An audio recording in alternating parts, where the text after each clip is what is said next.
Welcome to the BI3 Ethical Hacking Challenge 2011. Today we're going to take a look at a brief history of how the course came to be.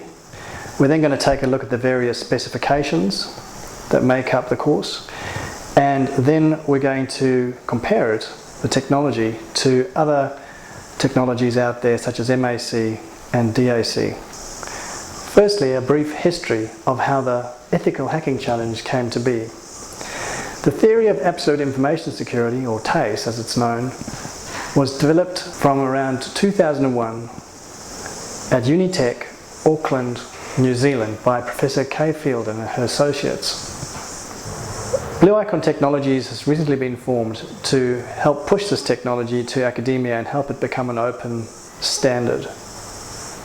Next, we're going to take a look at some of the various specifications that are comprised in the theory of absolute information security. TACE itself, which is the theory, is equivalent to or analogous to aeronautics in the sense that it's just a theory of security, in the same way that aeronautics is really just a theory of flight.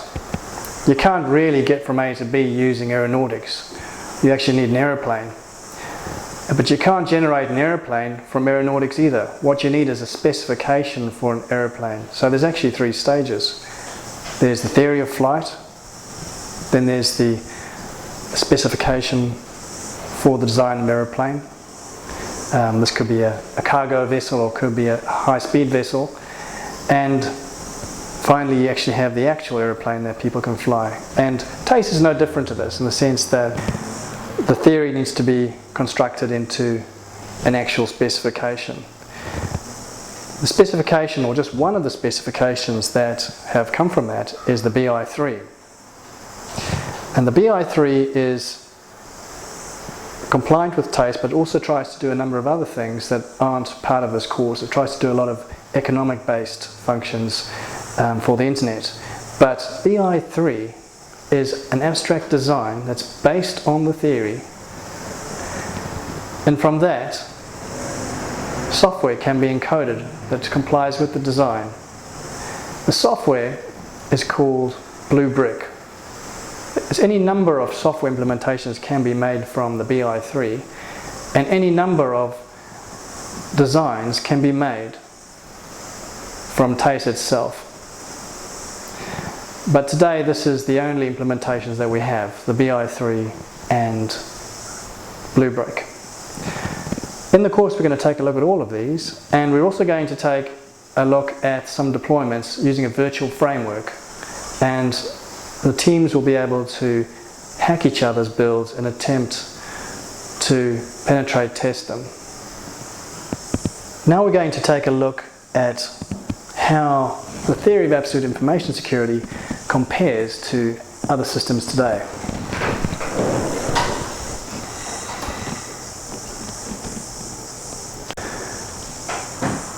Our friend Tom, an imaginary character using a Linux system, a DAC, discretionary access control system, is trying to access a library called library. As you can see from the images here, he wants to copy library, which has images, security camera, campus life and sports event, and exam results. Now the items in red actually doesn't have security clearance for. Now this poses a problem for him. When he tries to copy images, he gets a fail. The system aborts. It actually aborts in a rather messy way, copies some of the stuff and leaves a mess for him to clean up. But it fails because he doesn't have security permissions to copy security camera and exam results.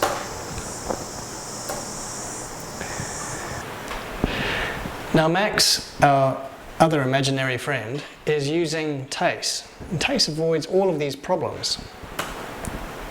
In TACE, Tom can actually pass images to somebody else, even though he himself doesn't have access to it. And if that person had access to it, then they could see the security camera footage.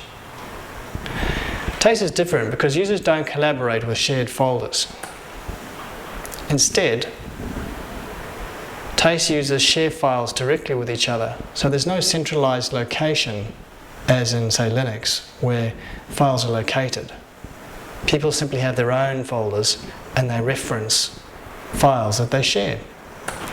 There's no initial setup with TACE because there's no folder set up to share. If we compare this to DAC, DAC requires an exhaustive rights declaration at setup. Every single person needs to be listed, and every single file needs to be listed on the other side of a matrix, and their read and write and execute privileges need to be stated. As you can see, 3 users and 3 files is 9 entries, so what does 10,000 users and 1 billion files give you? Now, they use groups and other various mechanisms to try and make this easier, but essentially it's prone to human error.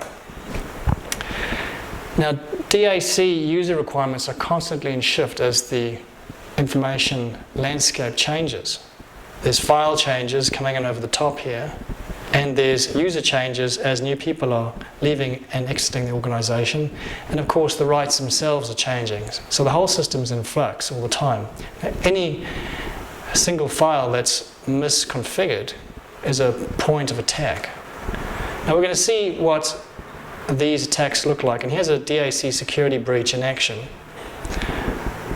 John can see the exam results because of a configuration error. He's accidentally been given these rights, and he copies his file and he passes it to Mike.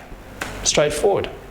In fact, the worst part about that is that it may never be detected that that file was breached.